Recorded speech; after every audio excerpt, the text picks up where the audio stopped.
Y está en nuestros estudios, como lo había comentado Mario en el bloque anterior, Valérie Robin Acevedo. Ella es antropóloga francesa, catedrática de la Universidad de París, doctora en antropología, que ha hecho un trabajo importante de investigación y ha publicado recientemente pues, un libro, Los silencios de la guerra, memoria y conflicto armado en Ayacucho, Perú. Conversaremos sobre esta presentación, sobre algunas que se van a tener en los próximos días y esencialmente sobre el tema de la memoria, que muchas veces son trabajos espontáneos como este, los que ayudan a mantener viva la memoria en el país y subsanar un poco pues el abandono del Estado. Buenas tardes, Valerí, bienvenida a Estación Guari, bienvenida a Ayacucho, te agradecemos por estar con nosotros. Muy buenas tardes, gracias por la invitación más bien. Ujú. Coméntanos, ¿cómo fue esta experiencia, este trabajo para publicar Los silencios de la guerra? Un trabajo en Ocros, en Huancapi, varias veces ya ha visitado Ayacucho, Valery Robín. Entonces, un poco cuéntenos cómo ha sido este trabajo y este impacto con la verdad, una verdad que muchas veces es ocultada en este país. Bueno, este trabajo, Los silencios de la guerra, es basado en el estudio que empecé a realizar en el 2004, justo después de la entrega del informe de la Comisión de la Verdad y Reconciliación, y que llevé a cabo hasta el 2012, más o menos, yendo y volviendo en dos lugares, es cierto, la zona de Ocros y la zona de Huancapi. A mí me interesaba mucho ver cómo en los lugares con las poblaciones que habían sido más afectadas por la violencia política, por el conflicto armado, la gente venía reconstruyendo lazos sociales, reconstruyendo una sociedad post-conflicto, no necesariamente mediante los mismos medios que los de la Comisión de la Verdad, sino también reconstruyendo su pasado y escenificando su pasado mediante, por ejemplo, los carnavales o el discurso alrededor del santo patrón milagroso, como en el caso de Huancapi. Ujú. Una serie de representaciones, digamos, en festividades de lo que era la memoria histórica, de lo que eran pues aquellos años de la guerra. Exactamente. En el caso de Ocros, por ejemplo, la gente en los carnavales escenificaron las masacres que habían cometido Sendero Luminoso en los años 80 y lo escenificaron para también como un mensaje, no solamente hacia el lugar local, sino también como un mensaje a la nación, ¿no? O sea, interpelando, ¿no? En relación al abandono que mencionabas, ¿no? Ujú. Del Estado. Ahora, nuestros oyentes pueden confundirse por el castellano casi perfecto que usted maneja, además con cierto acento peruano, pero usted no tiene ningún, digamos, lazo familiar con el Perú. ¿Cómo es que se interesa por investigar acerca, pues, de este tema, el conflicto armado interno y contribuir también con la memoria histórica de este país? Bueno, la verdad, desde pequeña me enamoré del Perú sin siquiera conocerlo, pero bueno, leyendo algunos libros, escuchando alguna música que tenía mi madre en la casa, es que decidí después de colegio de inscribirme en antropología y estudiar el quechua en París. Ujú. Entonces también tiene un dominio del quechua, bueno, Aschalata Ayacucho. Machcani. Ayacucho es además una de las zonas en las que aún se mantiene pues el uso del quechua, pero Ayacucho es además la región que más sufrió el conflicto armado interno, fueron años crueles, violentos, y este conflicto muchas veces se toca o vuelve a la boca de los peruanos, pero siempre con una manipulación. Usted ha seguido más o menos en este tiempo de su investigación cuál es el uso de la palabra terrorismo e incluso qué fácil se adjetiviza, ¿no? A cualquier persona de terrorista. ¿Cómo ve, digamos, el recuerdo o el uso precisamente pues del conflicto armado interno en este país? ¿Es el correcto? ¿Es el adecuado? Bueno, no sé cuál sería el adecuado, pero sí lo que veo es que hay una instrumentalización muy problemática en relación al conflicto armado interno, que además ha sido instrumentalizado políticamente también para rechazar o intentar destrozar, digamos, políticamente al contrincante, Ujú. ¿no? Al opositor político. Y es cierto que la evocación del conflicto armado es muy muy problemático en la medida en que en realidad siempre se habla del terrorismo o el terrorismo en relación al Sendero Ujú. Luminoso, pero la manera como se está usando a veces cae casi en una especie de negacionismo, olvidando que el conflicto armado interno sí tuvo esta violencia senderista indudable, pero también fueron acompañados de masacres tremendas de parte de las Fuerzas Armadas, por ejemplo, o de las fuerzas del orden, y entonces del Estado también, ¿no? Y eso parece que está desapareciendo totalmente, y no solamente del discurso, del debate público, sino también, y a mí me preocupa eso, por ejemplo, del tema de las judicializaciones contra ciertos militares responsables de matanzas, porque usted hablaba de Huancapi, y ahí, por ejemplo, hay un juicio pendiente contra uno de los oficiales que desapareció a profesores y una señora embarazada de casi 9 meses en la base contrasubversiva de Huancapi, ¿no? Entonces, el problema de este terruqueo es que provoca también una cultura del miedo, ¿no? Que es algo que nació también en la época de Fujimori, pero que se sigue utilizando hacia la actualidad de una manera a la vez burda, pero en realidad no solamente problemática en el discurso, sino que tiene consecuencias también como consecuencias legales, ¿no? Por ejemplo, ese tema de la apología del terrorismo, que tiene repercusiones en incluso la posibilidad de poder debatir de manera más sana e informada sobre este periodo, ¿no? Sí. Lamentablemente pues estamos luchando contra el olvido. Lo hablaba el otro día con José Carlos Agüero, usted lo debe conocer. Él decía, para cerrar las heridas hay que aceptar primero las responsabilidades, y eso es algo que no se está haciendo, sobre todo, como usted lo mencionaba, para los crímenes cometidos por las instituciones estatales. Usted que ha hecho la investigación, ¿cómo ve este tema de las heridas abiertas? Todavía se siente pues que somos una sociedad post-conflicto porque no se ha trabajado a nivel de salud mental, a nivel de reparaciones, para precisamente pues subsanar o curar las heridas.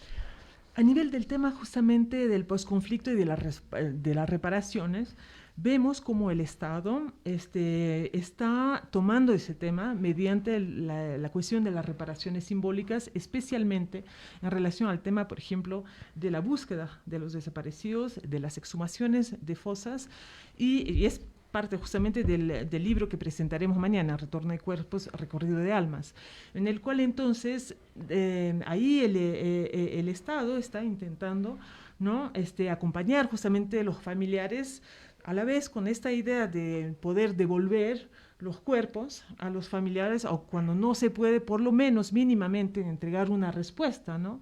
Entonces, ahí digamos que desde la entrega del informe de la Comisión de la Verdad, el Estado ha ido cada vez mejorando, digamos, en este aspecto, pero hay que estar atento en que siga en la agenda política también del Estado. Hay una precariedad, ¿no? O sea, sobre ese tema. Pero sí, en cuanto a salud mental, el tema ese de poder entregar los cuerpos o por lo menos dar alguna respuesta a los familiares es importante precisamente para cerrar esa herida que es el tema del duelo pendiente, suspendido para muchas familias. Y en ese camino también es importante la justicia, que no está llegando, está tardando bastante. Teníamos el otro día la noticia, conversábamos con Gloria Cano además, de que, por ejemplo, en Los Cabitos, que se ha tenido tanta masacre, recién denuncias del año 83 están llegando a la Comisión Interamericana de Derechos Humanos.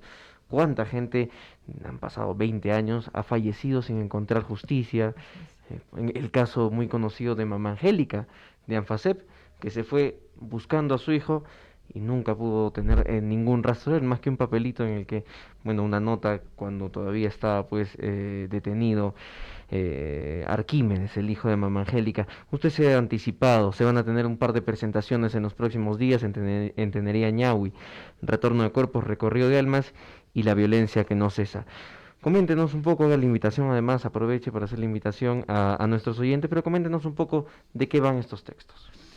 A ver, mañana entonces presentaremos en Tenería Ñahui, en presencia de Felipe López como comentarista y del vicerrector Ranulfo Cavero, el antropólogo Ranulfo Cavero, que nos hace el honor de estar presente comentando este libro, Retorno de Cuerpos, Recorrido de Almas, Exhumaciones y Duelos Colectivos en España y América Latina. Es un compendio de varios artículos, ¿no?, que reflexionan sobre esta temática que ha venido desarrollándose en realidad no solamente en Perú, sino a nivel mundial, en los contextos dichos de post-conflicto, post-violencia, post-dictadura, ¿no? Entonces, presentaremos este libro en el cual hay artículos varios sobre Perú, ¿no? O sea, uno que yo voy trabajando, pero otro de una colega que trabaja el tema de los sueños, cómo a través de los sueños que tienen especialmente las mujeres, se puede estar teniendo mensajes para luego ir a buscar a los desaparecidos, ¿no? O sea, entonces, esas memorias oníricas del pasado. Pero también tenemos artículos dentro que es interesante, yo creo, tener una visión también comparada, especialmente a nivel regional, latinoamericano, con casos en Argentina, con el tema de los familiares de desaparecidos de la dictadura militar, y también en el caso de Guatemala, por ejemplo, que es un caso un poco parecido también con el caso peruano, ¿no? Y donde ahí justamente las exhumaciones y los entierros colectivos de masacres se están llevando a cabo desde hace también unos 20 años, ¿no? Entonces, nuestro proyecto con este libro es intentar entender cómo con esas exhumaciones estamos en temas que tienen que ver a la vez con un tema de reparación política, ¿no? O sea, con un tema de reconciliación nacional, porque a menudo esas reparaciones sobre la entrega de cuerpos es la idea de procesar un duelo individual, pero que debería plasmarse en un duelo colectivo, que es el de la reconciliación nacional, ¿no? Y la violencia que no cesa. Y la violencia que no cesa, entonces lo presentaremos el viernes. Igual, los dos eventos tendrán lugar a las 6 de la tarde en Tenería Ñahui. Y ahí, en la violencia que no cesa, nos interesamos en particular sobre el tema de la manera como justamente el conflicto armado sigue teniendo una presencia y unas persistencias en varios ámbitos de nuestro entorno. Por ejemplo, hay un artículo que trata de la migración forzada a raíz del conflicto armado y de la reconfiguración de las invasiones de tierras en Ayacucho. Hay justamente un artículo sobre la historia de la búsqueda y tomando el caso precisamente de Cabitos. Entonces, tiene varios artículos que se interesan en qué medida el conflicto armado sigue teniendo una presencia, una influencia, ¿no?, en nuestras vidas locales, pero también mediante la literatura, por ejemplo, ¿no?, en poemarios o en literatura de ficción, cómo este conflicto armado también está plasmado y sigue siendo parte de nuestra vida, en general, no siempre para lo mejor, digamos, ¿no? Bueno, ayer se ha tenido la presentación de Los silencios de la guerra, lo conversábamos fuera del aire, se ha tenido ya una presentación en Francia de este libro en francés y recién se está haciendo la presentación en el Perú, ya se ha tenido en Lima y esta vez en Ayacucho, en los próximos días también otros textos que tienen que ver con el conflicto armado, armado interno, pero sobre este último término, sobre esta última oración, la violencia que no cesa, y hablábamos también de reconciliación nacional. ¿Cómo hemos visto las elecciones? ¿Cómo vemos actualmente? El terruqueo es una violencia que no cesa. Sí, totalmente. O sea, la violencia que no cesa, la verdad que cuando acabamos el libro no imaginábamos que sería de tanta actualidad, especialmente con la actualidad política de las elecciones, porque ahí se ha desatado un terruqueo y luego también, ¿no?, de la nominación de miembros del gobierno. Hemos visto también un terruqueo, diría, feroz, ¿no? O sea, que se ha desatado. Y que, como le decía al inicio, me parece muy problemático en el sentido en que, bueno, además traba toda posibilidad de avanzar, ¿no? O sea, paralizando todo, inculcando el miedo, haciendo que entonces los debates justamente sobre este pasado dejen de ser tan apasionados, sino que se vuelvan más reflexivos, ¿no? Pero en la actualidad, en realidad, vemos que hay una instrumentalización muy problemática y el problema también que veo es que muchos de los jóvenes, por ejemplo, que han nacido, bueno, recordemos que Abimael Guzmán fue capturado hace casi 30 años, ¿no? O sea, el conflicto armado acabó hace 20 años, pero se sigue siempre aludiendo a lo que acaba siendo una especie de cuco, ¿no? Pero que permite, entonces, como decía, desacreditar al otro o al contrincante político. y lo que nos da es una visión, digamos, sesgada de la historia, una historia que no contrasta con la realidad, ¿no? Claro, una visión totalmente sesgada, en realidad una visión totalmente ignorante que solamente ahí está. Por eso decía, ¿no?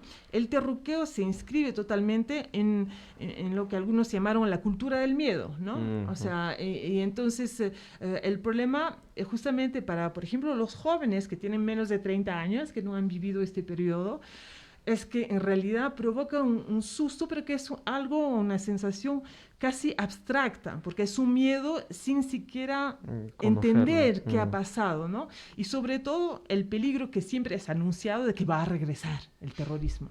Recordemos que hace 20 años que ya no hay atentados senderistas reivindicados, digamos, por la línea gonzalista, como se Ujú. la llamó. Propiamente, sí, propiamente gonzalista, digámoslo así. Cuando uno visita Chuschi, visita lugares como usted ha visitado Ocros, Huancapi, y se va pues a las comunidades más alejadas, que es además las que más ha sufrido, duele, duele escuchar los testimonios, pero también ese dolor hace que cuando uno se vaya, haga ese ejercicio de decir, ¿y qué hacemos? ¿Qué debemos hacer en el Perú? ¿A qué conclusiones ha llegado usted? ¿Qué es lo que debería hacer este país para curar sus heridas, para llegar por fin a esa tan ansiada reconciliación nacional? Bueno, yo creo que el tema de curar las heridas empezaría con, claro, que el Estado se encargue realmente de ser un Estado que interviene en esas localidades que han sido históricamente abandonadas y nuevamente abandonadas en el contexto de la pandemia, ¿no? Que ha tenido Ujú. un impacto todavía mayor. Entonces, bueno, financiando también iniciativas como estamos viendo acá, con la Hollada, este proyecto magnífico también apoyado, o sea, incentivado también por las madres de ANFACEP, por Ujú. ejemplo, ¿no? Yo creo que precisamente para no olvidar, ¿no? O sea, la complejidad también de este conflicto. Y es cierto que el museo, el memorial, el santuario que se está poco a poco, esperamos que salga en la brevedad, digamos, de Ujú. tierra, pero yo creo que es fundamental. Y fundamental también que sea un museo nacional, ¿no? O sea, que tenga una repercusión nacional y que los limeños vengan también, ¿no? Que se abran más espacios para la memoria, eso, ¿no? Y que un pedido como este, usted lo decía en La Hollada, un pedido que era además desde Mama Angélica, o sea, tantos años se viene pidiendo que se haga ahí un santuario a la memoria y es algo que todavía no podemos lograr, pero sí Se hay un está trabajo avanzando. en la memoria desde el arte, la literatura, la música, las películas, el cine, el teatro, que ayuda pues a que precisamente la juventud, la gente de mi generación, comprenda qué pasó en aquellos años, que no está teniendo tal vez mucho apoyo del Estado, pero que sí con la iniciativa de uno mismo puede chocar con esa realidad y hay trabajos importantes con los que se puede conocer lo que pasó entre 1980 y el año 2000. Claro, pensemos, por ejemplo, la carátula del libro Retorno de Cuerpos es basado en la obra de Felipe López, justamente, que se llama Uchurajay, ¿no? Que lo Ujú. podrán ver mañana, el cuadro completo, si vienen a la presentación. Entonces, claro, la pintura, pero también la música, pensemos Ujú. también en los trabajos de Carlos Falconi, ¿no? O también esas canciones que aquí se llaman el folclore, si no me equivoco, ¿no? O sea, en el Pumpino también se plasma, digamos, ¿no? Esa experiencia del pasado. Entonces es cierto que las producciones culturales también pueden ser otros medios para acercarnos, ¿no? A ese periodo. A la memoria, es cierto, sí.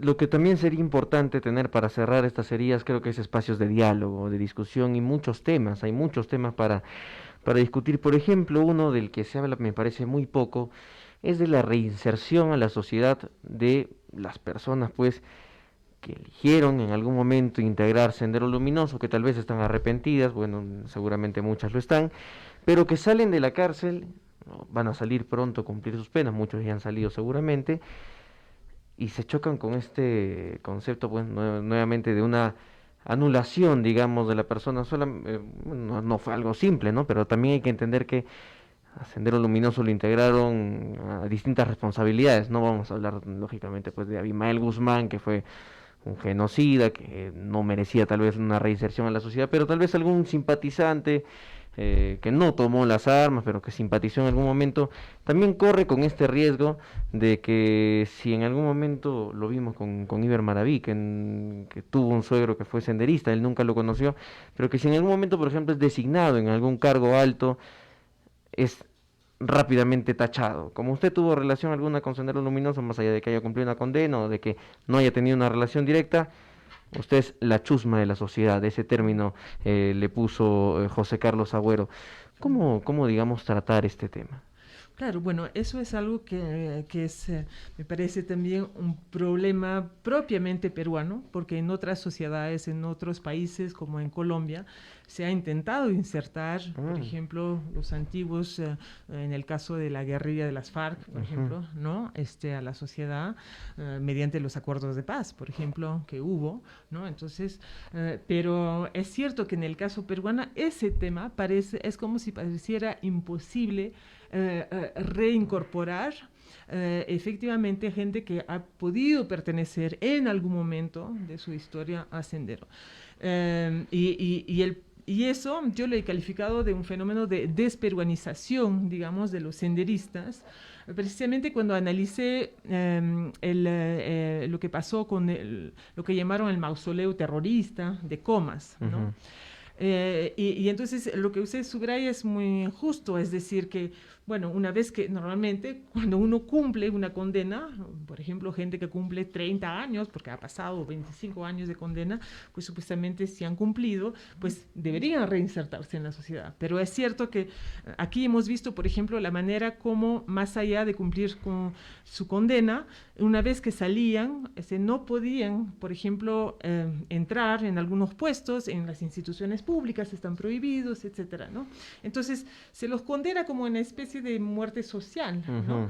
Que es un problema, porque entonces, ¿cómo podemos reconstruir una sociedad post-conflicto si seguimos poniendo de lado a ciertos miembros cuando precisamente pensamos que estamos en un posconflicto o que debemos pensar el tema reconciliatorio, digamos? Desde un posconflicto, sí, bueno, y para que se entienda un poco, pues es un tema que merece un debate bastante profundo. Tampoco lo que se plantea es que se tome lo planteado por el Movadef, ¿no? Que era simplemente decir que eran presos políticos y se sacaba de la cárcel a todos, se daba la amnistía general y se dejaba que el tiempo cure las heridas, que es algo que no sucede y estamos viendo que no está sucediendo, Claro. al menos en el Perú. Claro, porque además ellos pedían también la amnistía para los crímenes perpetrados por los militares, ¿no? Era como, olvidémonos de todo, sacando a todos de prisión y dejemos pues que los años hagan la justicia, que es algo que no sucede, creo, en ninguna parte del mundo y por supuesto no iba a suceder en este país. Esta persecución que se tiene, digamos, o bueno, que se ha tenido en los años 80, 90, simplemente el hecho de ser ayacuchano, que se iban a Lima los Claro. migrantes, era ya tener al menos un indicio de que eras terrorista. Esto lo vemos tal vez hasta ahora y es un tema de prejuicios, es un tema de también tachar a la otra persona muy Claro. simplemente y que también ha dejado pues digamos, una herida en el corazón de todos los ayacuchanos. ¿Ha podido percibir ello en las Bueno, comunidades una que ha herida, visitado? pero me imagino también un quiebre también con los limeños, ¿no? Que usan mucho y me imagino que acá, bueno, no estuve esos dos últimos años, no he vuelto en Perú, pero me imagino que el terruqueo no es usado aquí como lo pueden hacer en Lima, ¿no? Que además me parece también violento en relación a otras personas, ¿no? Del interior del país, que también terruquean de manera que, ante todo, revela no para nada un conocimiento del conflicto armado, sino también una forma de ignorancia y de desprecio hacia el interior del país, o sea, hacia lo que es el Perú. O sea, en realidad, ¿no? O sea, es que Lima no es el Perú, sin embargo, de hecho, me parece que ahí el problema que también se vislumbra es esa especie de quiebre, ¿no? O sea, que existe, ¿no? O que parece verse entre Lima y el conjunto pues del país, ¿no? De la misma manera que también el terruqueo va asociado con el voto a Castillo, ¿no? Entonces, claro, si en Ayacucho votan por Castillo, por ignorancia, por terrucos también, ¿no? Eso también se ha escuchado en ciertas ondas. Le voy a pedir que se pongan los audífonos, tenemos participación de nuestros oyentes, vamos a escuchar a quien esté en la vía telefónica. Buenas tardes, díganos su nombre, le escuchamos. Buenas tardes, pero soy señor Escoño. Quisiera preguntar a la señora y que hacer un comentario también. Primera pregunta, ¿quién es terrorista? ¿Por qué surgió el conflicto armado en el Perú? ¿Y por qué a las personas que han cumplido su condena por apología terror, por el conflicto armado que han sido condenados, y ahora el Estado mismo ha dado muerte civil? Y por otro lado, señor periodista, nosotros tenemos que entender que el Estado peruano ha sido pues un Estado desde la República hasta hoy día, solamente pues han dedicado a todos los gobiernos a robar, a corrompir, y esos corruptos, esos delincuentes que han robado al país, nunca están con estado de, o sea que no están muerte civil. Ellos pueden ocupar lugares como debe ser. Por ejemplo, los últimos años, los 15, 20 últimos años, todos los gobiernos están procesados por la corrupción. Empezando de Fujimori, está condenado. El que siguiente fue Toledo, está procesado por recibir 20 mil por la corrupción. El que sigue, Alan García Pérez se mató porque iba a ser procesado por la corrupción. El siguiente, Julián Omar, está procesado por recibir dinero, 20 millones de dólares de Odrivik. Ahora el señor PPK también está procesado por recibir el dinero por Gasoducto Sur. Entonces, correcto, hemos entendido más o menos el sentido pues de la participación. Me parece a lo que iba el oyente, es a que se tiene a tantas personas juzgadas, condenadas en este país por distintos crímenes, por distintos delitos también como la corrupción, pero que solamente se le da, digamos, muerte civil a quienes han estado implicados en el conflicto armado interno. Yo diría que más a los que han estado pues de la parte de Sendero Luminoso, porque los militares, si bien hay muchos condenados, hay muchos purgando penas en la cárcel, al salir no son vistos como la chusma de la sociedad, pese a que también cometieron pues actos contra los derechos humanos. No, claro, totalmente. De cualquier modo, por eso decía, ¿no? El tema del terruqueo hace que entonces solamente se ve una parte, ¿no? del problema y para nada la otra parte, que hace que incluso ahora pues vemos, lo que no era el caso antes, ciertos militares tomar una especie de protagonismo mediático, incluso intrusivo dentro de la política, cuando supuestamente, como militar deberían quedar, ¿no? Un poco más al margen, retiro, digamos. Pero también hemos visto cuántos militares están ahora entrando en el Congreso pues, de la República y posicionándose de una manera donde ellos recuperan justamente todo el discurso de lucha contra el terrorismo. Entonces, que la apelación misma de lucha contra el terrorismo es muy marcada, digamos, políticamente, ¿no? Efectivamente, sí, y reconocerlos, digamos, como héroes de la pacificación, como héroes de la democracia, no creo que sea algo excluyente. También reconocer que han sido artífices pues, de actos contra los derechos humanos. Son dos cosas que podrían ir en contraste con la verdad. Tendríamos que conectarlos estrechamente. Algo último, porque se nos está acabando el tiempo, agradeciéndole también por haber estado hoy con nosotros. Mucho tiempo, en muchos años hemos tenido este tema del Movadef, que son personas pues ligadas a Sendero Luminoso, que son los que piden la amnistía, pero no se ha tenido, digamos, no sé si la valentía, la grandeza o la responsabilidad de parte de los partidos políticos de sentarse a debatir y demostrar al Perú que ellos tienen ideas cerradas. Más bien lo que se ha hecho es una suerte de censura que no sé si usted comparte ello, convierte más atractiva esta idea, sobre todo pues para los jóvenes. Ya, yo creo que la satanización y la exclusión nunca es muy bueno porque precisamente hace que, bueno, caigan quizás en una forma de ocultamiento, en cuanto yo creo que de hecho, el hecho de poder intentar debatir quizás sea más fructífero, ¿no? Ujú. Y yo creo que precisamente la manera como el Estado, digamos, ha reaccionado frente al Movadef, quizás se vuelva más problemático, porque, por ejemplo, en el caso del mausoleo, ¿no? Sobre el cual yo tengo un artículo justamente en el Ujú. libro La violencia que no cesa, ahí el hecho de destruir, digamos, un mausoleo hace que, además que habían puesto un habeas corpus, etcétera, pero bueno, como se votó una ley para destruirlo, que era una ley específicamente para ellos, Ujú. ¿no? Entonces, procede también victimizarlo en cierta medida, ¿no? Entonces, es cierto que el hecho de satanizarlo totalmente no creo que permita que justamente quizás los jóvenes vean la parte radical o errada o Mm. los límites, digamos, de su ideología. Ujú. Es un tema que el conflicto armado interno que merece darle un tratamiento más estratégico, digamos, y la estrategia solo se logra a través pues, de la discusión, de la conversación, cosa que no ha pasado en el Perú. El Perú es un país que necesita hablar y espacios como estos y además libros como el que usted está presentando son importantes para lograr ello. Y ha estado con nosotros Valérie Robin Acevedo, ella es antropóloga francesa, ha presentado el día de ayer Los silencios de la guerra, pero también se va a tener en los próximos días algunas otras actividades en Tenería Ñahui, la presentación de Retorno de Cuerpos, Recorrido de Almas y la violencia que no cesa. Le agradezco por estos minutos, ha sido una conversación creo bastante interesante, espero se haya sentido a gusto y Muchísimas gracias. haga la invitación para que nuestros oyentes puedan estar en Tenería Ñahui Ya. el día de mañana y el día de pasado mañana. Sí. Sí, entonces sí, los esperamos con Felipe López Ujú. mañana y pasado en Tenería Ñahui, un centro cultural magnífico por Puente Tenería, A las donde a las 6 de 6 la de la tarde. tarde, Ujú. mañana jueves y viernes también. Entonces mañana presentaremos el libro sobre las exhumaciones y viernes sobre la violencia que no cesa. Ujú. Le agradezco. Muy buenas tardes. Muchas gracias, buenas tardes.